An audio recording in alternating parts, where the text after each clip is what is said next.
Hello, MRS, and welcome to our webinar, Ergonomics for Modern Office Workers. We are so excited to have two guest presenters that will take us through a series of information that will certainly benefit all of us who work in an office setting. I have the great pleasure of first introducing Nikki Weiner. Nikki is a licensed occupational therapist, lead ergonomic specialist, and co-founder of the Rising Workplace. She performs ergonomic assessments, consulting, and training in a wide variety of workplaces, from the single home office to large industrial facilities. Nikki's work centers on the dynamic relationship between personal, environmental, and occupational factors in the workplace, with outcomes focused on employee engagement, performance, and well-being. Nikki received a doctorate in occupational therapy from Washington University in St. Louis and is certified in ergonomics through the Back School of Atlanta. Along with Nikki is Karen Szyminski.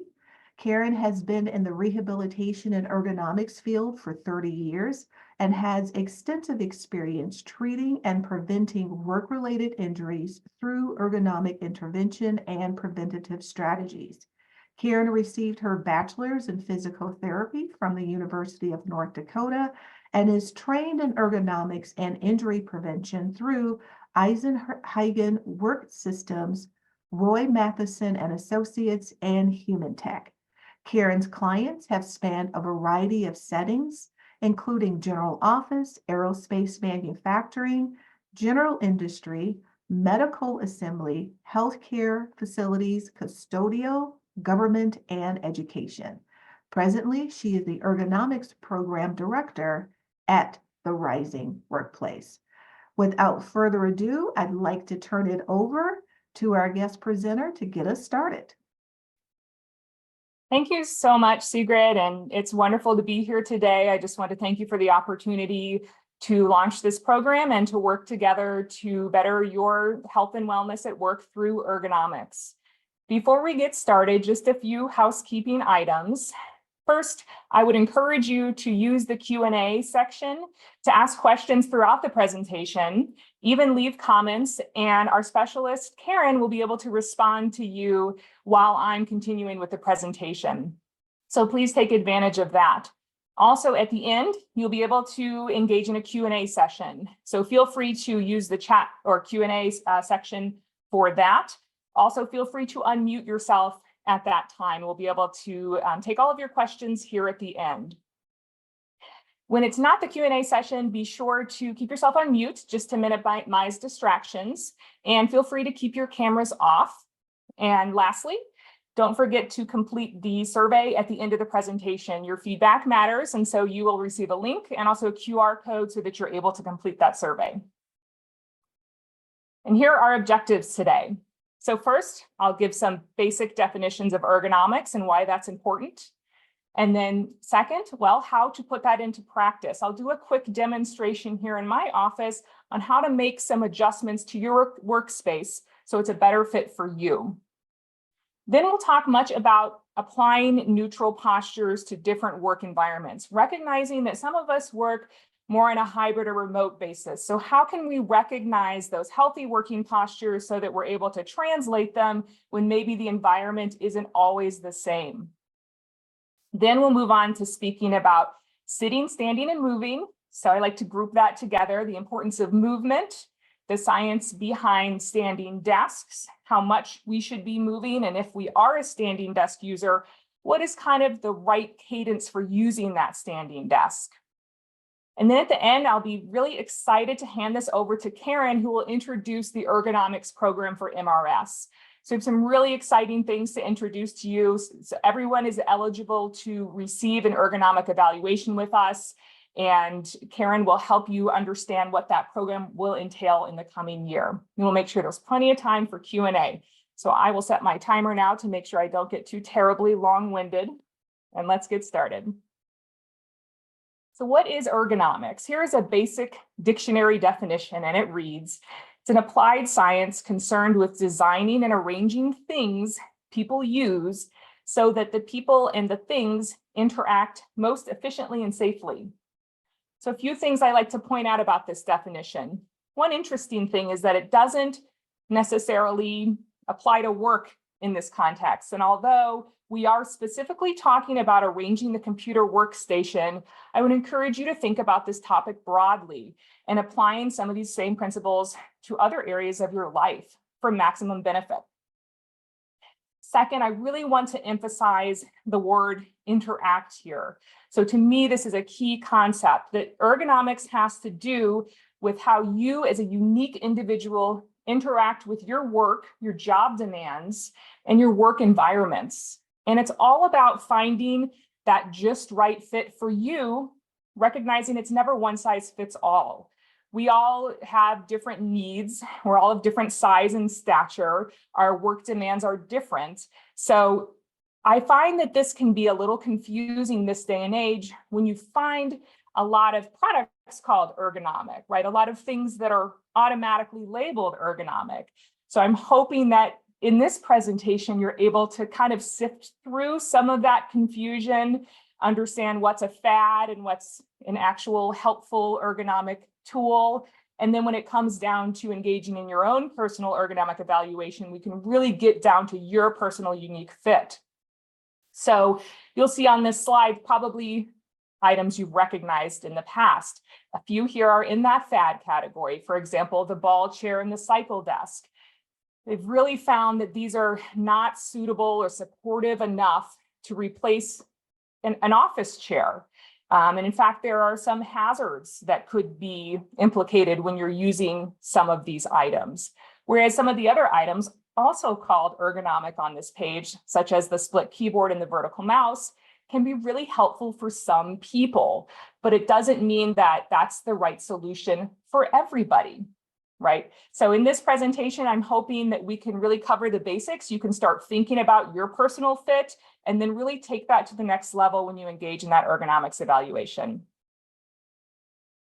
And why is ergonomics important? So in that earlier definition, it mentioned that ergonomics is a science. So it's been pretty heavily studied, and the outcomes are reduction of work-related musculoskeletal disorders, reduction of common fatigue or discomfort that many of us experience on a daily basis, also something that can contribute to a longer-term problem such as a musculoskeletal disorder, and even performance-oriented outcomes such as increased productivity and increased job satisfaction. But what I like to mention here as well is, let's face it, we are humans living in a tech-heavy modern age, and many of our work environments or otherwise life environments place us with greater ergonomic risks to work in more sedentary positions, less variation in what we do over the course of the day, more awkward postures. You might even just take a moment to look around you next time you're at an airport or a bus stop, and you'll probably see a lot of people with their heads down in their phones, right? So just kind of one example of us all kind of being in this together. There's a lot of automation in this world today, and it's really incredible the advances we've made with technology, but perhaps this puts a greater emphasis on ergonomics and making sure that we're protecting our bodies against those risks. Think about your head. Your head weighs about as much as a bowling ball. And imagine if you held that bowling ball away from your body at an arm's length for 8 hours straight. That would be very fatiguing to your arms and your neck and your entire body, likely. And this could contribute to unnecessarily a musculoskeletal problem. Whereas if you held that bowling ball closer to your body or closer to your chest, to your center of gravity, then you're going to really reduce the risk, reduce the fatigue. It would still be fatiguing at the end of the day, but there's a better way of doing it. And that, in essence, is a demonstration of the positive benefits of ergonomics. So what can we do about this dilemma that we all share? How can we prevent or reduce work-related discomforts? First and foremost, it's really about understanding the risks. So understanding what causes an ergonomic type injury or discomfort. and they're listed here for you. First is working in awkward postures or positions. We'll talk a little bit more about that later, and how our environments often set us up to do that. Doing tasks that are highly repetitive, clicking a mouse, typing, of course, is repetitive, scrolling on your phone, for instance.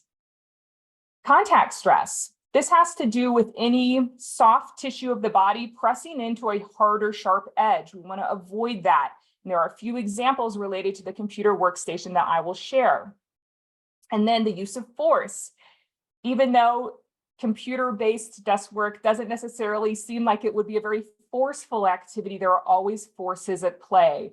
The force of gravity on your body, typing and clicking force, for instance. And so almost always force is a contributing factor, even if it's not one that comes first to mind when you think about the risks. So now that we know the risks, it's aiming to reduce or control those risks. First and foremost, through a better environmental setup. Okay, this is where we succeed with ergonomics, is arranging the environment to fit us, not trying to force us into an environment that was pre-designed for anyone to use. So again, finding the personal fit through the environment first. Secondarily, making sure you're using the right tools and devices within that environment, and definitely having a good set of personal habits around your work, namely with movement and awareness of posture. But again, if we start with simply awareness of posture, our environment isn't set up properly, we will definitely not succeed. So we really have to make sure that first and foremost, the environment fits us. On the same note of developing good habits around work, moving more is one of our big strategies to combat the repetitive stress of work. So to make sure we're taking plenty of movement breaks, this is the other side of the coin for ergonomics. And so I'll provide some guidance here later. But when we're moving more frequently during the day, we're increasing blood flow and circulation, delivering that fresh oxygenated blood to body areas that are getting tired, repairing some of that micro damage to our body's tissues and structures that happens as a consequence of some of those risks. Lastly, not really the focus today, but I can't not mention this, is the contributing factor of our mental health and stress level. So there's many studies that indicate the link between pain or discomfort and our mental health or our stress level. So it's really important to have personal strategies to manage this, to stay aware of this. If you are needing to take a break or replenish your mental resources, having a strategy to be able to do that throughout the day, knowing that that can also really contribute to musculoskeletal problems. And often it becomes a cycle, right? The stress or the anxiety about the pain creates a greater amount of pain, and then it continues to cycle in that direction. Okay, let's get into making some adjustments to our workspace. I would like to mention here too that you'll have some supplemental resources that will be provided to you as a part of this training and also as a part of your individual ergonomic assessment. So I'm going to supply you with some kind of one-page tip guides in addition to a copy of these slides. So you're able to go back and check some of these boxes as you make these initial changes to your workspace. I'm not going to spend too much time here today because you'll have the opportunity for your ergonomist to make those adjustments for you to really help you figure out the different functions of your chair and exactly the position that is right for you.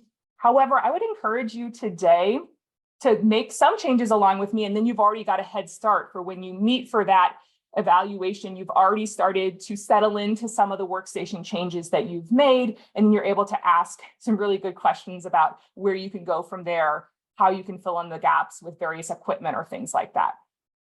So at this point, I actually do a quick demonstration. If I'm not already on a speaker view or pinned on your Zoom setting, you might want to go ahead and do that so you can see what I'm doing here. So I'll simply stop the share.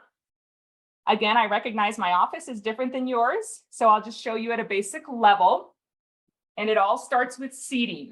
So in order to fit yourself properly in your chair, you want to first make sure that your chair height allows for your hips to be parallel, straight in line with your knees, parallel to the floor, or even slightly higher than your knees. Okay, many of us tend to sit in our chairs too low. So this involves for most of us, raising the chair a little bit so that either your hips and knees are in a straight line, or even that there's a slightly downward slope of the thighs. Okay, in addition to that, you want to make sure that your feet are also supported at the same time, and your desk is about your resting elbow level. So that's kind of the right level for chair height, elbow level of the desk, but the hips are either slightly higher or in line with the knees, okay? Now, for those of us who are finding trouble supporting your feet when you're at that level with the desk, you might be a candidate for a footrest. But it is important to have both your feet supported and your back fully supported against your backrest. And many backrests have some different adjustments that you can make to make sure that the curve of your backrest fits into the curve of your back. Okay, so my back is supported, my feet are supported. Next, I'm going to be looking for contact stress. That was one of our risk factors. So contact stress that occurs commonly at the back of the knees. So making sure that you have some open space, 2 to 4 fingers width of open space here at the back of the knees. Many times seat pans have a sliding mechanism where you can open that space up if you need to, or maybe perhaps add a lumbar support cushion to bring your body forward in the chair as a solution if you're unable to slide the seat. And then you want to make sure that you also have a few inches of free space on either side of your hips. So 1 to 2 inches here, nothing is getting pressed. Where there's a lot of blood flow down to the legs, you want to avoid compression of those areas. The last kind of basic level of chair adjustment is looking at your armrests.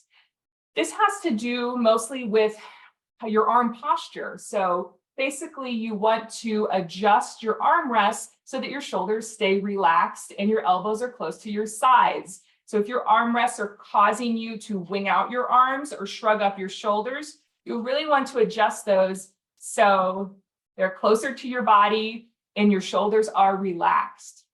It's also okay to simply use armrests for resting. You don't have to have them when you're typing and mousing. And sometimes it's simply better to move them out of the way if you find that they're interfering with your desk. And now I'll move up to the computer workstation and we'll fill in the other pieces of the puzzle here. But we always start with the chair, because once you adjust the chair, the other pieces of the puzzle tend to move around, and then you'll have to go back to the chair and adjust again. So as a reminder, I am elbow level with my desk. And as you can tell, if I'm too low in my chair, it causes me to reach up as a consequence.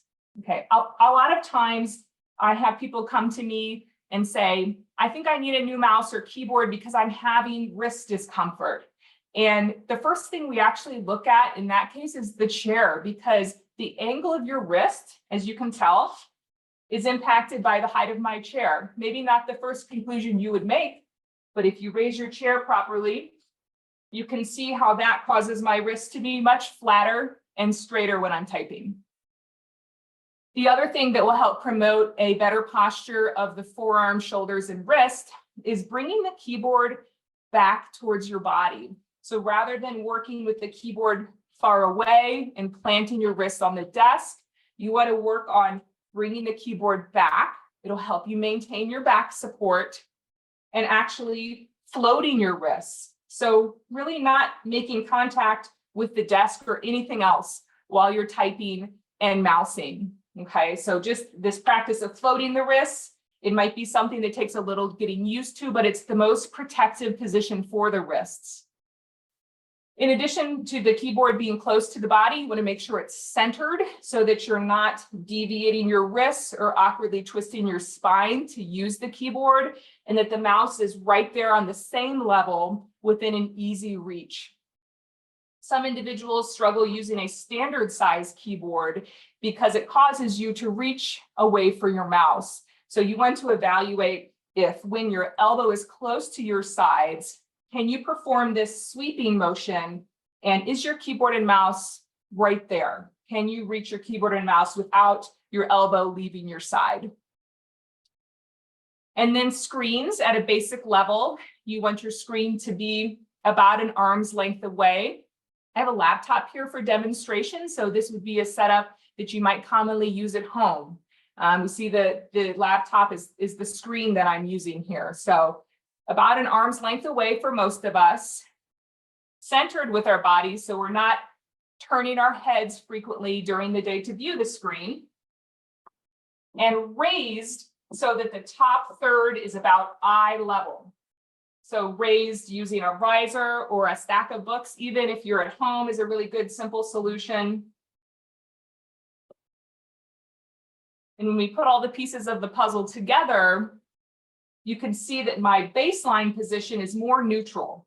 Okay, and of course I will deviate from this position. I will move my head around. I will start to slouch in my chair. This happens naturally, but when I've set up my workspace to fit me, I'm creating this position as a baseline. I'm going back to it more frequently. I'm starting off in this position. It is the position of the body that places the least amount of musculoskeletal stress.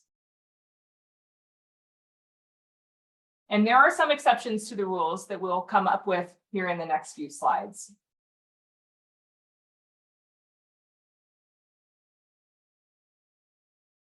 So I'll go back to the slides now.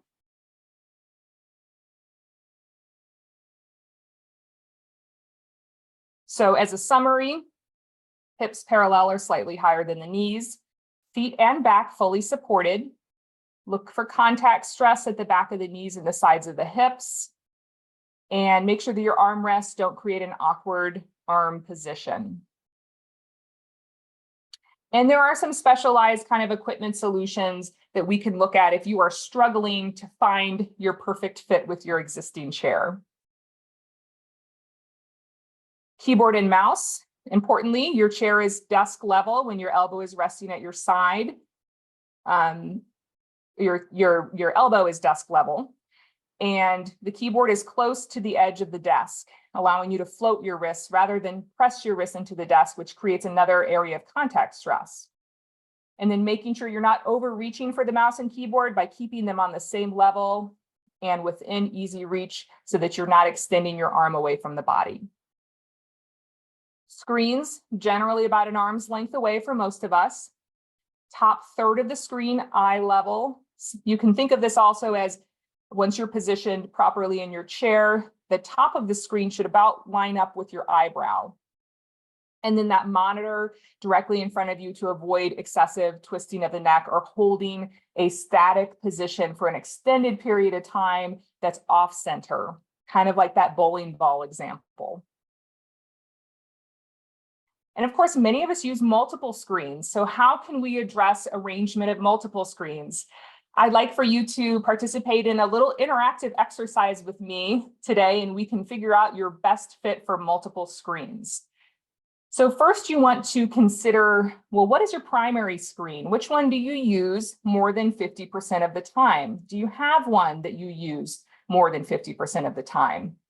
If you do, you simply center that screen with your body, the mouse and the keyboard.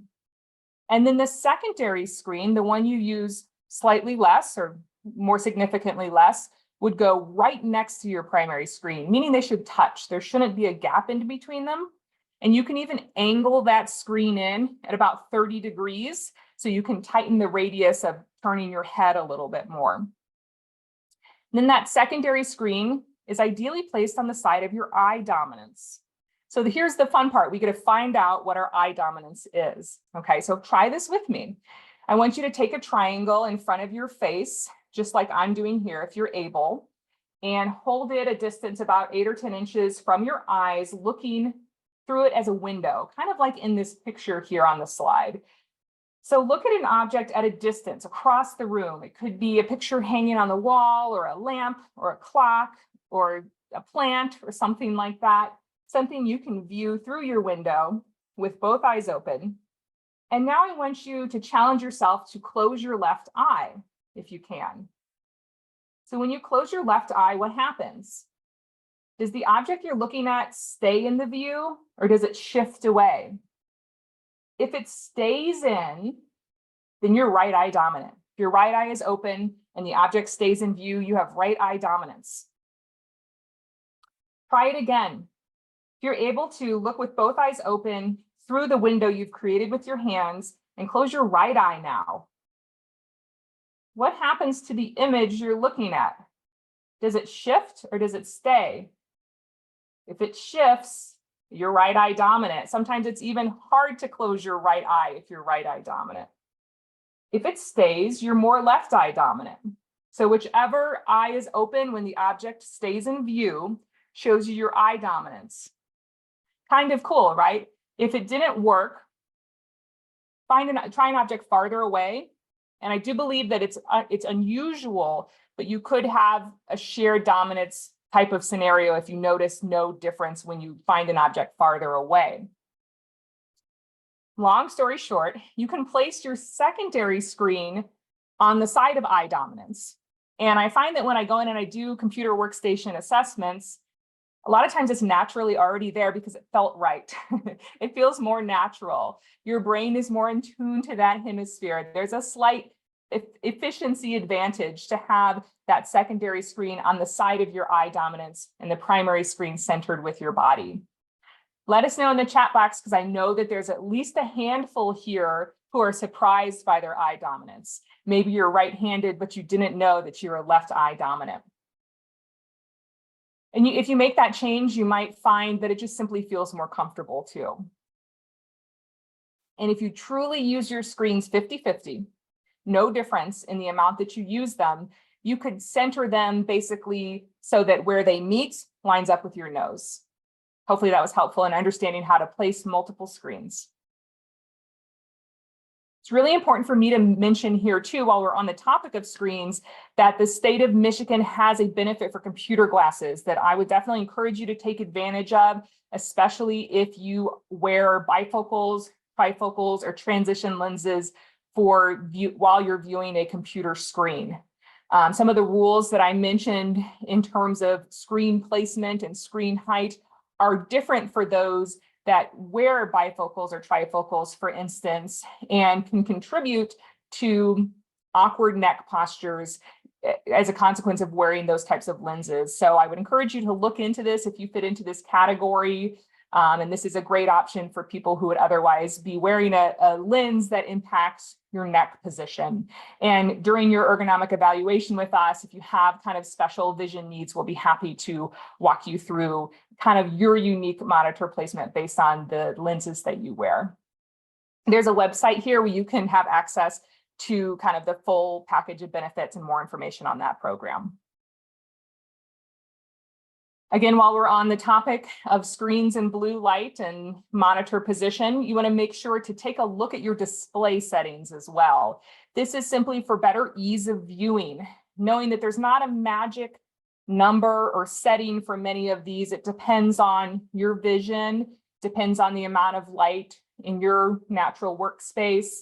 But make sure that you take a look every now and again that your contrast is right for the ease of viewing and your brightness isn't too bright, for instance.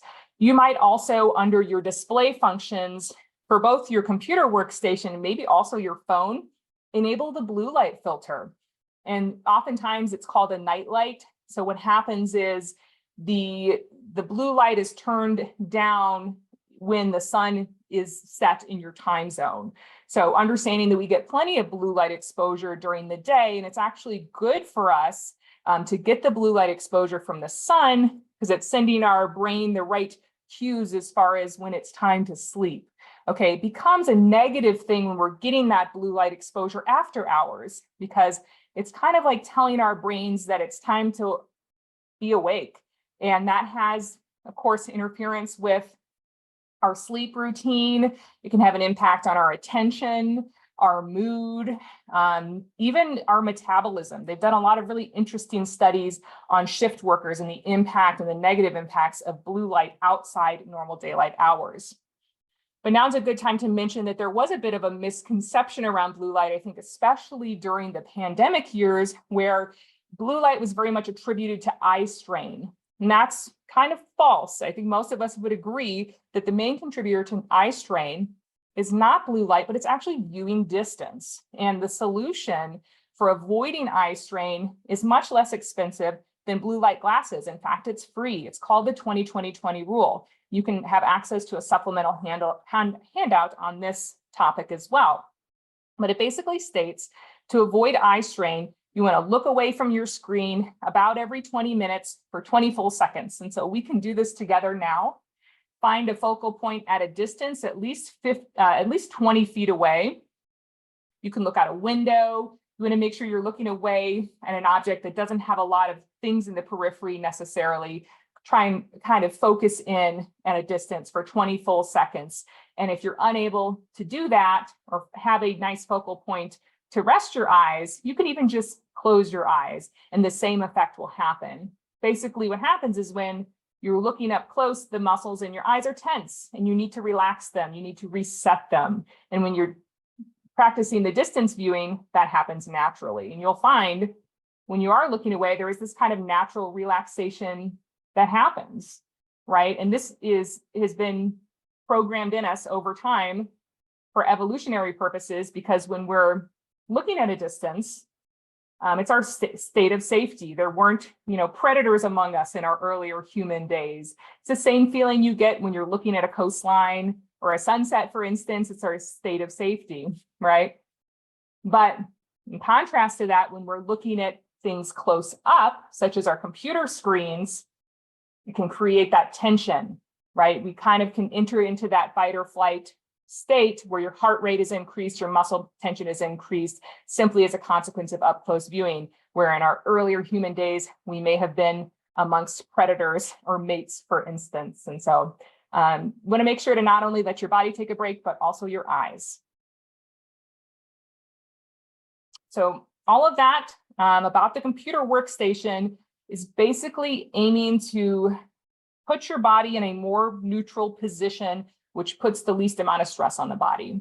And so I like to kind of walk you through at this point what you're looking for when you see a seated neutral position. And so you're looking for this alignment of the ears, shoulders, and the hips in line with the knees, back supported, feet supported, elbows and knees are about 90 to 100 degree angle.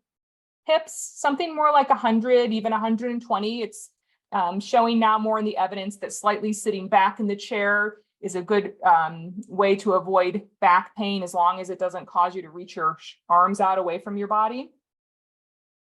And then your forearms are about parallel to the ground here, and the wrists are nice and straight. And again, as I mentioned earlier, we can apply these principles to other life activities, such as using a phone. So here's a good image of how to put that into practice, a more neutral position for phone use, which is something many of us use during the day very frequently. And how about those times we're working from home? If you know what a neutral position and posture looks like, you're able to reach that in a more resourceful way. Of course, it's best to have a designated workstation, because you'll always have better ergonomics when you have the external screens, the external keyboard, a proper chair, and a footrest if you need one. And so you can see in this first image that she is really in a nice neutral position because everything is set up correctly for her. But how about those times where you just need a break from the designated workstation? Or maybe you're working remotely at a different location, such as a hotel or a cafe. You know what the neutral position looks like. You can strategize and use some of those same principles. For instance, always having back support if you're in a chair or a seat that doesn't otherwise support your back very well. Aiming to keep your feet on the floor. Making sure that if you are using a laptop, travel with an external mouse and keyboard and take a few seconds to set that up. Using really anything to raise the screen to that correct level. And oftentimes, if you're sitting in a chair that doesn't raise, putting something on the seat to give you that extra height so you're closer to elbow level with that work surface, for instance, with a dining chair. And again, during your personalized evaluation, if you do spend some time working from home, we can provide you an extra resource handout on some tips for working remotely. But when you're working from home, here's a few, try this, not that. So this gentleman looks pretty comfortable. He's got his animals and his pets, but you are already a pro at identifying awkward and neutral postures. And you can see how this can contribute to discomfort if he stayed in this position for more than an hour or two. Whereas this is a much better alternative to a short period of working on the couch. Same thing with the dining table. You want to avoid the awkward neck posture because the screen is not positioned properly and the contact stress on the edge of the desk, for instance, that can be solved simply being resourceful with a few found objects around the house. And if I'm going to give you kind of one big takeaway tip when it comes to working from home or working remotely, it's to simply plug in the external mouse and keyboard when you're using a laptop for extended periods of time, because laptop use does contribute to neck discomfort. This was some data that we gathered, but I've also seen some other very similar studies that show this to be very common.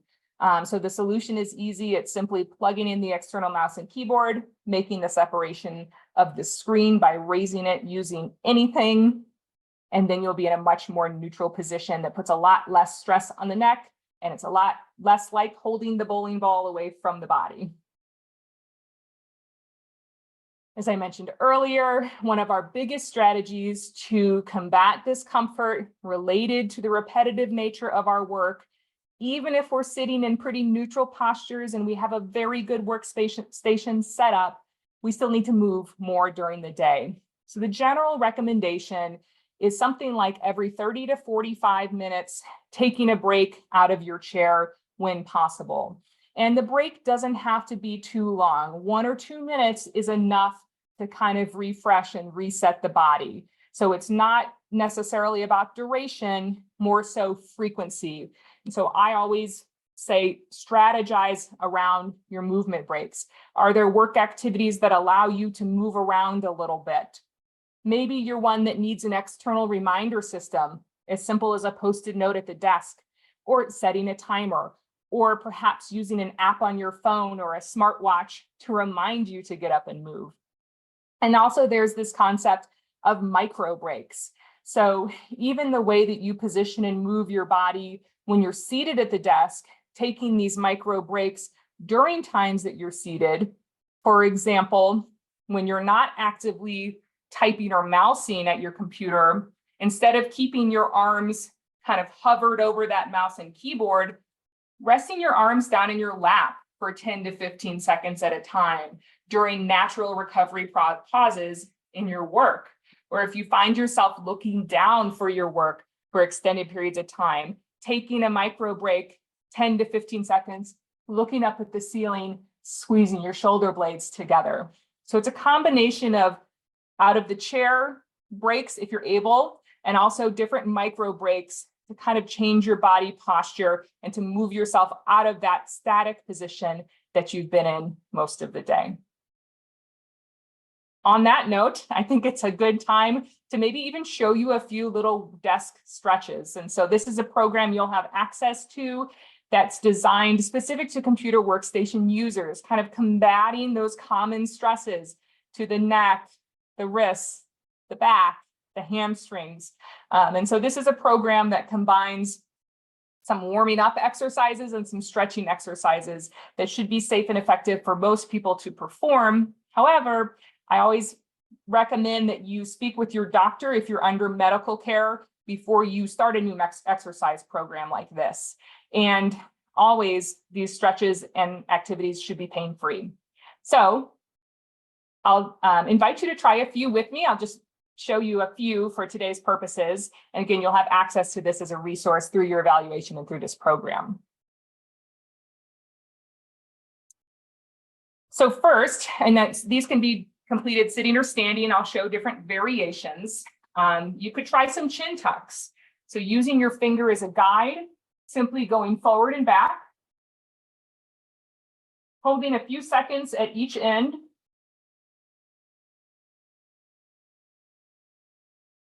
Drawing your ear back towards your shoulder.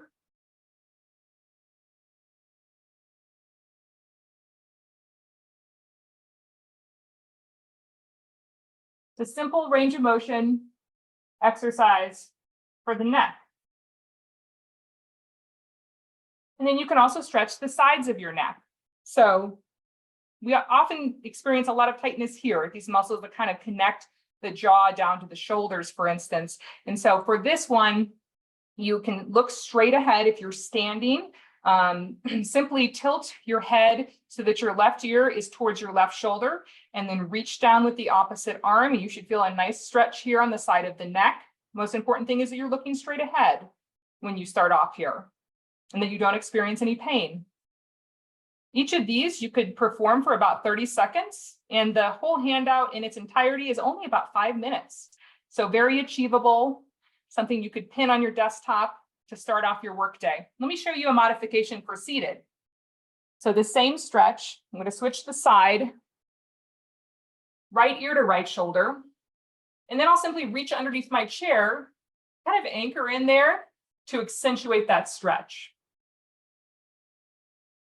Should feel really good. You should maybe even feel a little more tightness on your dominant side oftentimes. And again, hold for about 30 seconds.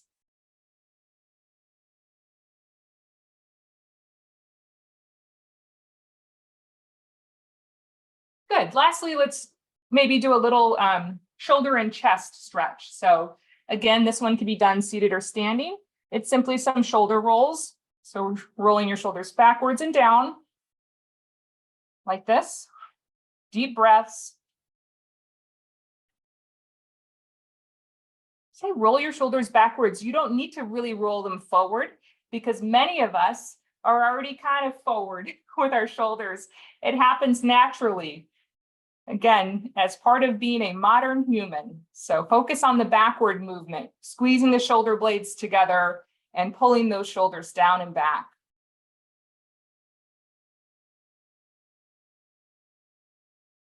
And then maybe just one more.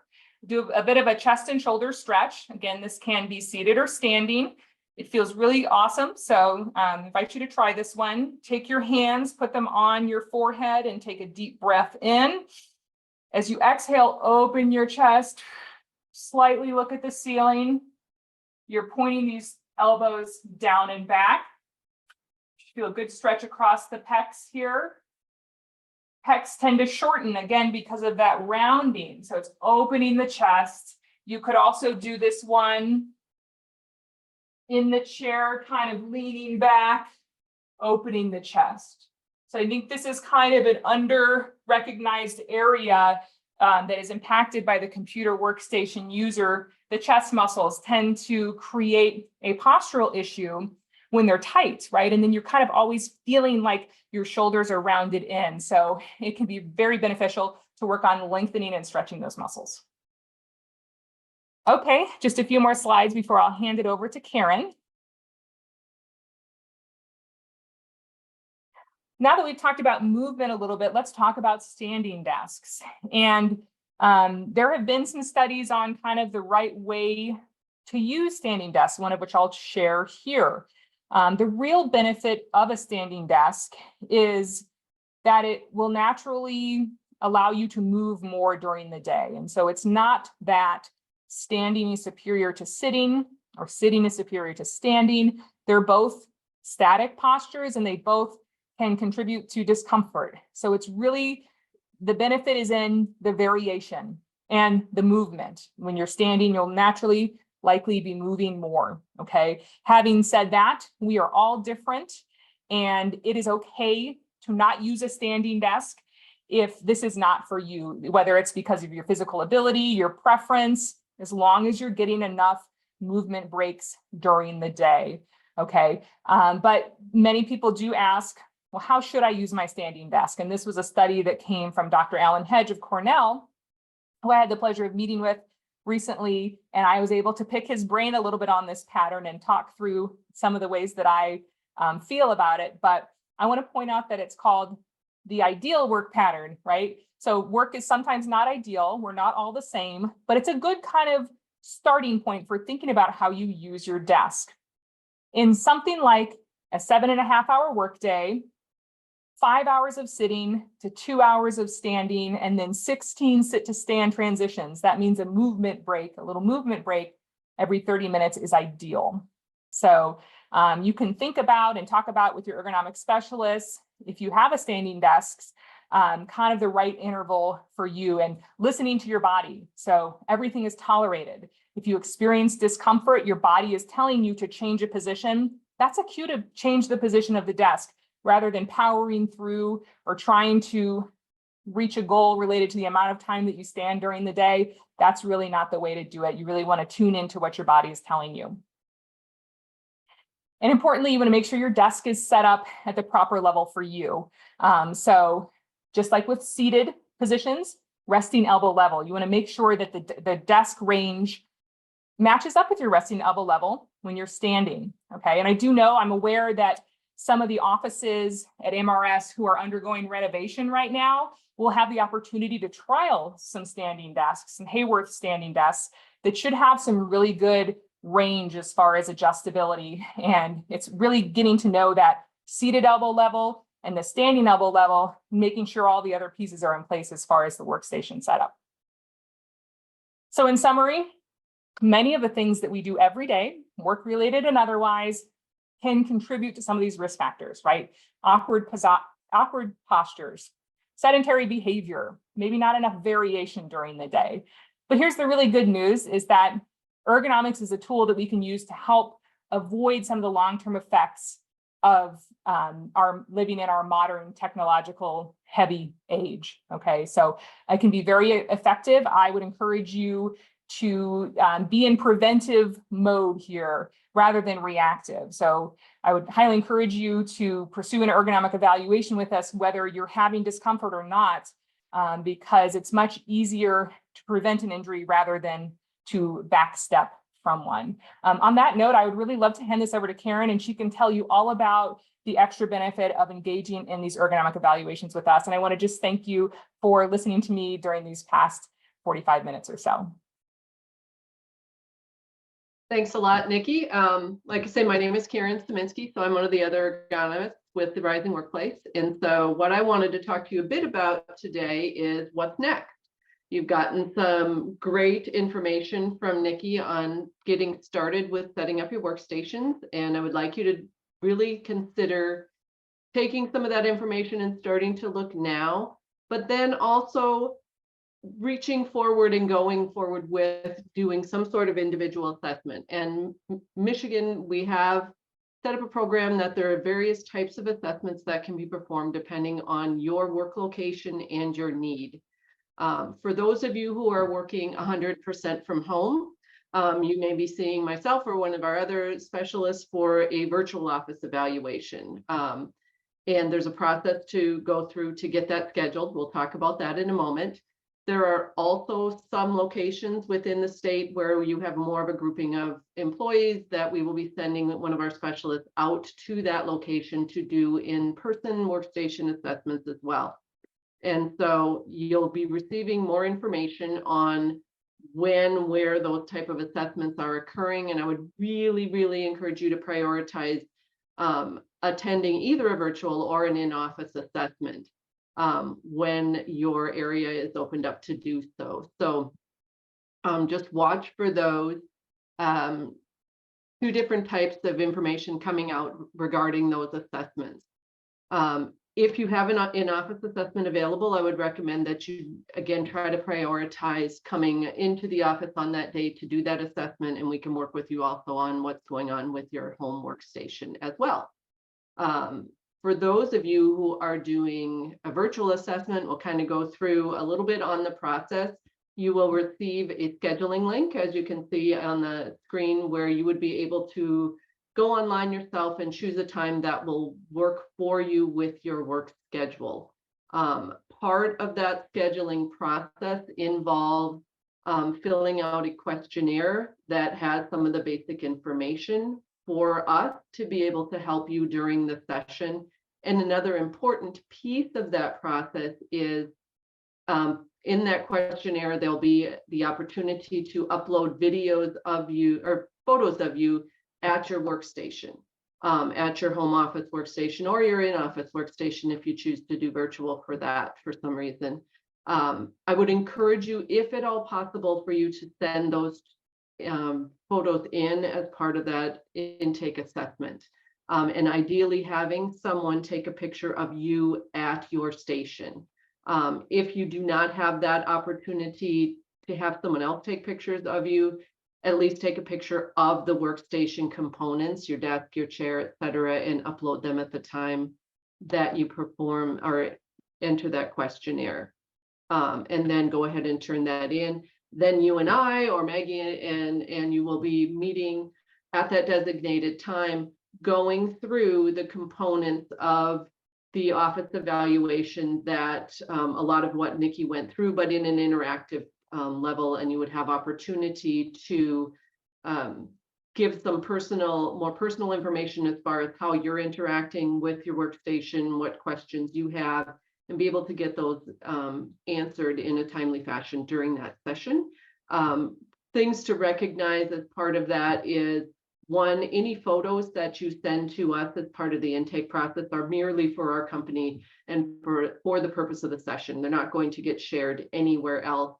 Also, any information that you provide that is not pertinent to just getting the information across for the evaluation won't be shared either. So there won't be any personal medical information transmitted back to the state whatsoever.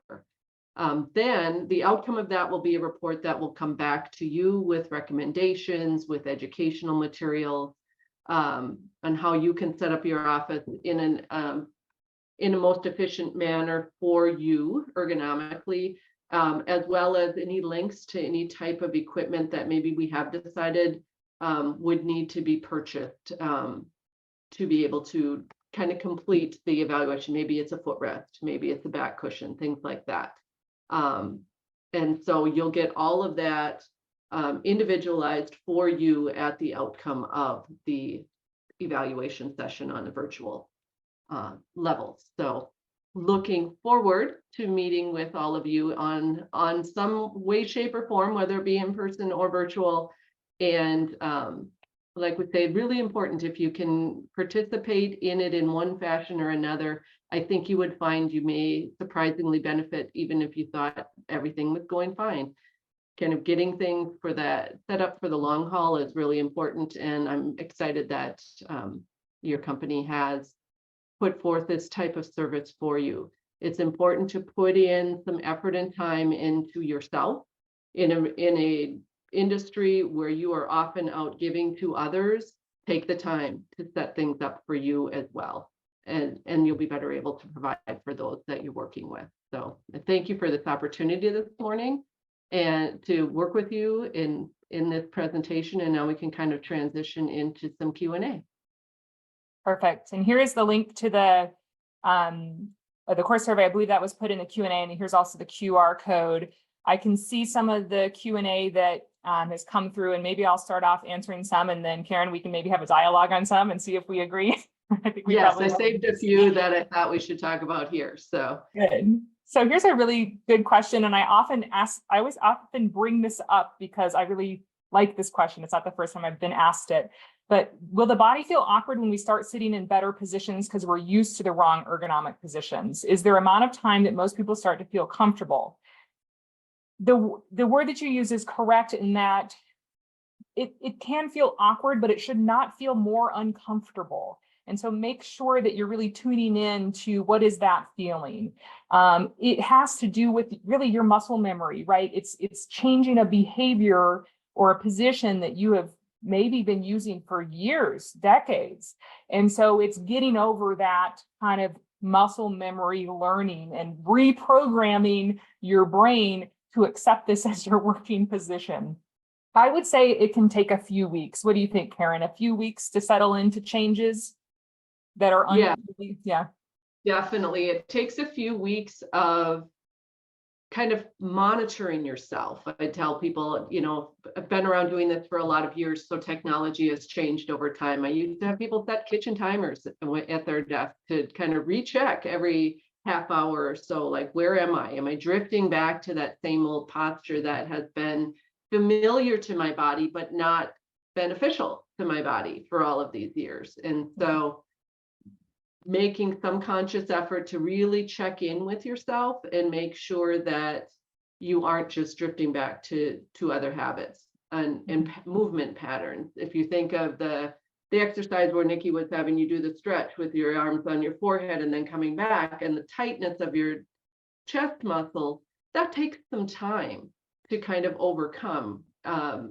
Posture wise, getting the muscles to realize which ones really need to kick in now to kind of hold me in a better position, because they haven't been in training, so to speak, to do that in your old posture. So getting yourself positioned well, and then making an effort to really work on changing habits will pay off for you. But it does take a couple weeks probably to really do it. And the key is it does feel awkward, but it shouldn't feel uncomfortable, right? It should feel more comfortable, especially after those few weeks. Okay, and then I'm wondering what your professional thoughts are on the crisscross. I think it's in the fad category, Karen. What do you think? I'm voting in the fad category as well on that one. Yeah. A lot of that out there. And I one time did an ergonomic evaluation for somebody who had sit crisscross applesauce on the floor. I believe she was from India, a native from India, and this was a natural position for her. She worked this way her entire life. And then it was ultimately, she was in her 40s when she started to have knee issues, and we had to rethink how to sit differently. But especially when those of us who are more living in the Western hemisphere, your body needs a little bit more support. It's kind of it can create contact stress. It creates awkward positions. It causes you to pitch forward. I would say for most people, that's going to be, in that fad category. Yep. And kneeling, that's another thing. And so kneeling chairs are, I would say, again, in the fad category. They don't have enough adjustability or support for most of us. But I have encountered some people who feel very strongly about them. And in that case, it would be something like, well, you use this a few hours of the day. This isn't your all day long chair. And making sure that it can be adjusted in a way so that your computer workstation is not creating other issues for you. And this person also asked if you cannot stand. It might be a reasonable thing to look at. I would say consult with your ergonomic specialist, but for most people, a regular chair is much better. And you can encounter more problems as a consequence of something like a kneeling chair. I would agree. The pressure on the knees sometimes is more problematic for a longer term. For a change, for a short term, great, but not if you're looking at that being your primary chair that you're putting out money for. It's not going to be the one that you could use all day long. Right. But maybe as an alternative to a standing desk, the answer would be really maybe. We really kind of take a careful look to see, would you be the right match for something like that? And try to stay open-minded, right? We are recommending a floating wrist position when typing. How is a wrist rest used in this? It's not. And so it's something, if you're used to using a wrist rest, you could try and experiment with, again, getting over the awkward stage to see if you can get there. The idea is that there's nothing under your wrist. Now, there are plenty of people that use those padded wrist rests, and it's not that those are necessarily bad. I say that use them for comfort only. They're not going to improve your posture position. They can create contact stress under the wrist. It's probably better to practice the floating. And so it's something you might experiment with if you're normally using a wrist rest. Yes, I think especially with a mouse, the wrist rest can become problematic because oftentimes people will think that I just can plant my wrist on that wrist rest and then they're using their mouse like a windshield wiper all day instead of just floating and using a little bit more of their body and being in a natural position. Wrist rests, I think, came out at a time where things were not as adjustable height for desks, and they helped keep the contact stress a little bit less than just having the wrist always hit the top front edge of the desk when people were short to their workstation. We've come a ways with ergonomics and getting yourself positioned so that your own body is supporting and your wrists are floating is often a much better way to handle it. And it floats way, way back to typing class in the 80s when I had a teacher that wanted you to be able to hold a quarter on the back of your wrist while you were typing on a typewriter. Yes, they did exist, but that was a natural wrist posture. And it's coming back around. Could you float a quarter on the back of your wrist while you're typing on your keyboard? I love that historical context, Karen. That's great. I love it. Okay, so thank you for sharing with us. I was completing the exercises with you. Wow, I feel so much better, right? That can really help. Is it possible to have these pictured items, to have them pinned or otherwise? Right, so there's a kind of a package of handouts. If you receive an ergonomic evaluation, we'll pin those on your report. We can also provide PDFs of those one-pagers so that you're able to really put some of this into practice. So I'm not 100% sure where those will be located, maybe on an internal storage or page, but I am definitely going to give those to you all so that you can reference them and put that into practice.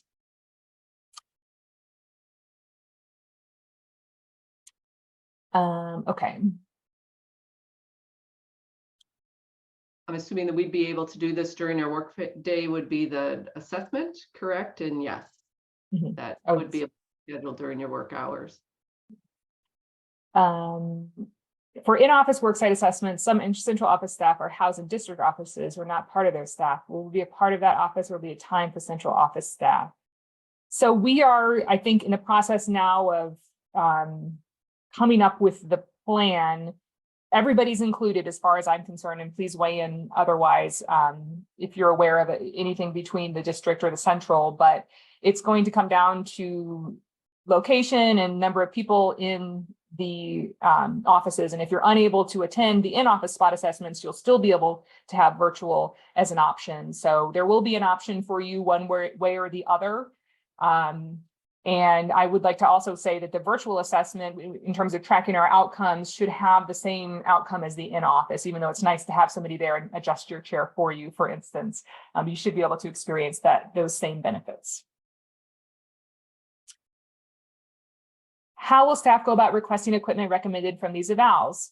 So we're handling the basic level evaluations. And if you have an advanced level need, such as an ADA accommodation, MRS will support you with the more advanced level assessments.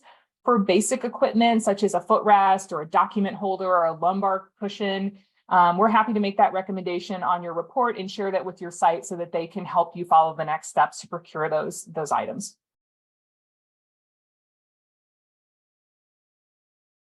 I think we've answered everything. Any last minute questions or anything else anyone would like to say? And I'd like to also take this opportunity for just thanking you to attend today. And if you're hopping off for your next meeting, I hope that you can put some of these into practice, and I hope that we'll see you again in the future.